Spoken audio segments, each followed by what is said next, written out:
Assalamu alaikum wa rahmatullahi wa barakatuh. It's good to have you here with us at Somaliland National Television. I'm Mohammed Adam here with the top stories of our English bulletin. Minister of Agriculture gives a speech before the Permanent Committee of the House of Elders.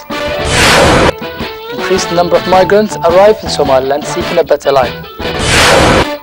Malala Fund commends Somaliland health and education activist as an inspiring individual.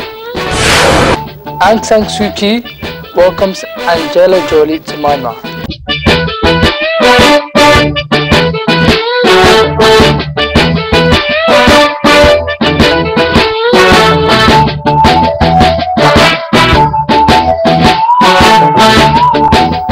President of Somaliland Ahmed Mohamed Mohamud Silani, accompanied by a delegation of government officials, resumed his tour around the country to supervise the living conditions of citizens and government officials aimed at improving the infrastructure, which roads are at the heart of these endeavors. The President's delegation recently arrived Togda region after paying visits to Sool and Sanag regions, when the President unveiled various developmental projects, having met the traditional leaders and residents to inform them about the government's desire at taking forward the country in cooperation with citizens.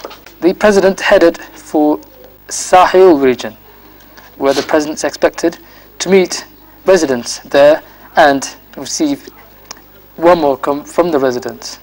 The Somaliland Minister of Agriculture gave a speech before the Permanent Committee of the House of Elders, discussing major development plans by the ministry aimed at enhancing the productivity of farmers.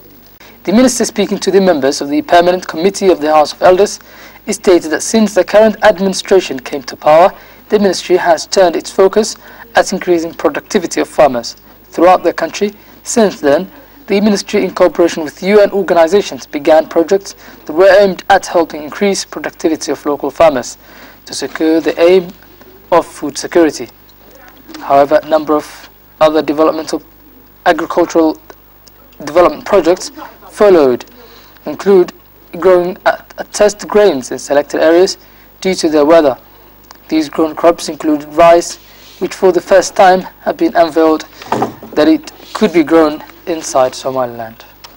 The minister also stressed the necessity of citizens' cooperation, without which the ministry will lack instrumental role of citizens in increasing productivity to reduce imported food shipments.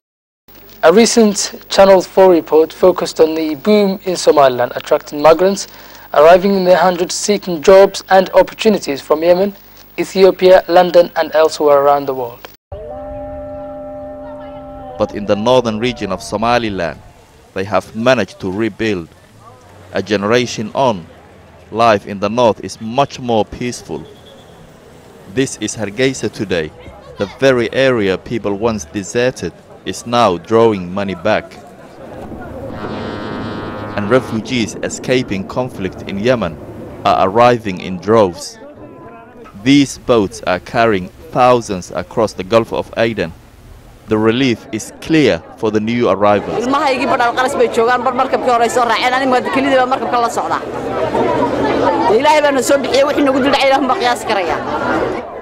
the past 2 months alone, 5,000 Yemenis have come here looking for sanctuary. A huge building boom in Hargeisa means they are not only escaping the war, but they can find well-paid work as well. And with no restrictions on their movement, it's easier to start a new life. Adam is a Somali who recently returned from London. He says there are more opportunities here. He now runs a construction business and is hiring workers from India, Pakistan and other countries. There's a big gap in the market because there's no skilled workers in here, and what they want to do is basically you getting the right people with the right time. So there's a market. Despite the language barrier, Adam's team are in high spirits. Muhammad from Pakistan is the site manager and is always cheerful. Company good, Somali land good, Kulli Somali people good. Some problem, the language problem, but Indian no problem, Pakistani no problem, Somali people no problem. So good, so like this, very good. While the booming economy is attracting money, the younger generation are still living, aspiring to a life they see through the lens of Facebook. But for those who have been to Europe, they know the reality is different. Faisal Kibar is a returnee. He used to be an estate agent in Wembley. He is now a camel herder. After living in London for 24 years, he has come home. أركن ليش لندن أركن تنا وين أركن وحلاقات لما مجرو نلاشا ميجا و stress free dhaqanka waxa weeye ninka tirageelle waa nin de xoolo leh qaninimaduna ma aha kaliya xoolaha waa qalbiga marka ninka wax yar Ilaahay si u barakeeyo haysta waa qani. Back in Hargeisa, Ethiopians make up the biggest number of immigrants in the city. Wadaje says his family and friends back home are amazed he is safe here. iyagu halka waxay ka maqlayaan meel dagaal oo meel la isleeyo meel oo lagu shaqeysanayo nabad lagu laado ma moodayaan way yaabaan markaan Hargeysa joogo. Ethiopians are changing the face of the city, with many owning their own business. They are often happy to do jobs that most Somalis won't even consider. Being a barber to money is beneath them. But this customer says they are making the city more cosmopolitan. Hargeysa waxaan ka maqnaa 30 sano Mareykan baan deganaa markii hore. Imika waxaan feel garay inaan joogo West Coast California inaan iska joogo madmudaaba. Alaabiyana xagga ka heli jiray facial scrub kan aad arkayso Ethiopia muddo dheer ka shaqeynay oo xidda shaqadoodii garanay moogtay.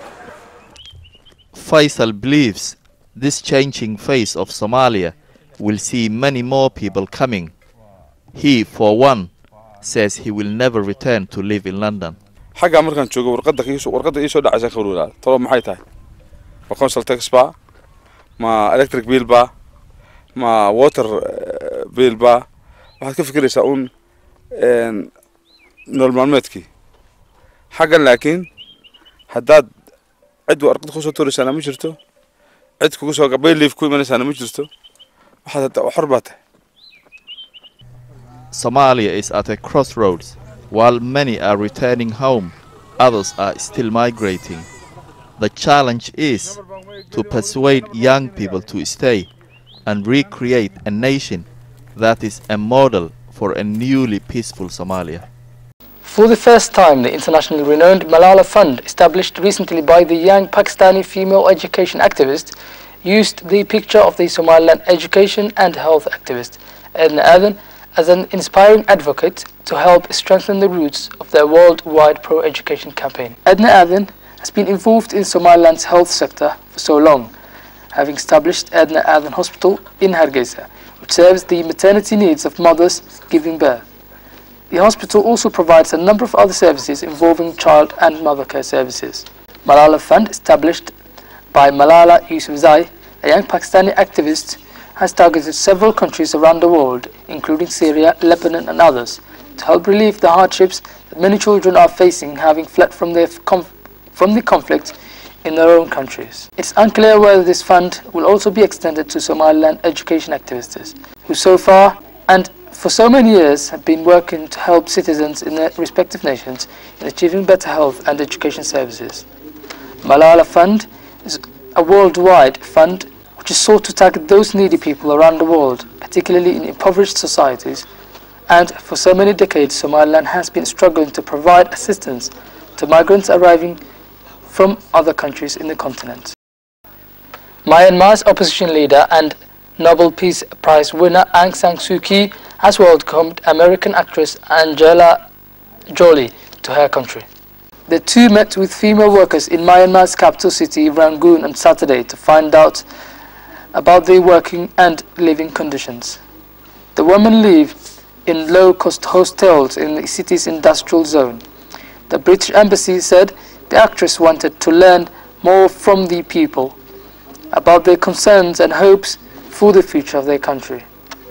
Jolie met the country's president Thein Sein during the trip and visited a camp sheltering people displaced by ongoing violence.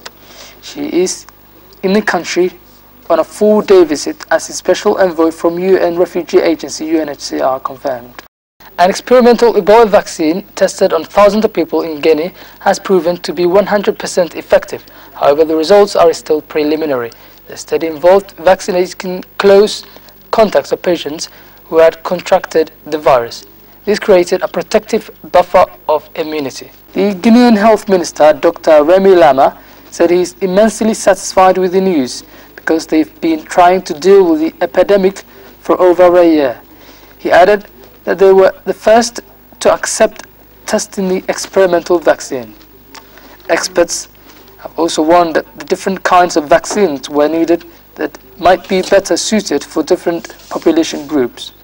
We hope that by continuing the trial with these modifications, with doing all these vaccinations immediately, and also including younger people, we will be able to assist the Ebola response team in bringing Ebola transmission to zero in Guinea, explained Dr. Maria Paul Kenny from World Health Organization. Despite the remarkable